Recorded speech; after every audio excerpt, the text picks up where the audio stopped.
original vision for Darksiders was pretty grand.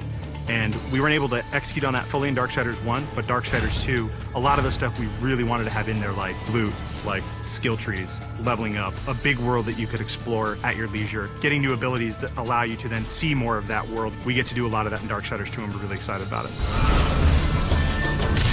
When we were coming up with the loot for the game, we had a lot of fun. We knew the weapon types and the armor and stuff that Death would wear, but obviously we want to have a lot of variety and allow people to really make their guy look different from their friends. Let me tell you about loot. It's the best new feature we're adding to Darksiders 2. You get to pick whatever gear you want to use. Do you want to use a heavy axe? Do you want to use a faster set of claws? Do you prefer extra fire damage? Do you want added strength? Do you want added stamina? There's got to be thousands of pieces of loot. I mean, not only is there a bunch of visual combinations, there's a bunch of statistical combinations. Of course, you're going to find just common stuff, and then you're going to start to find some that have magical properties. You're going to get some that really are loaded up with stats, and eventually, our top-tier loot is called possessed weapons, and those are going to be a lot of fun because they stay with you, and you're actually able to take items that you found, and you can feed those items into the possessed weapon to increase their power. Essentially, the possessed weapons level up with you based on how often you feed them with the loot that you don't want anymore. And I think it's that tier of loot that we're introducing that's going to be the most exciting.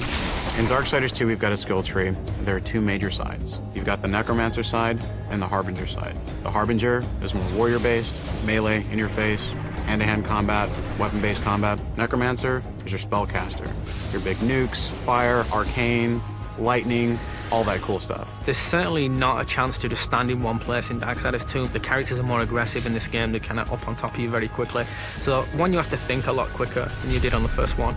But because you've got so many different tools to handle that combat now, players can handle it in a lot of different ways. They can hold back and use a lot of the magic if they're not very good at the melee combat, but you can also get in and get through from a very up close and personal style of gameplay. So it's really down to the type of player who's playing the game.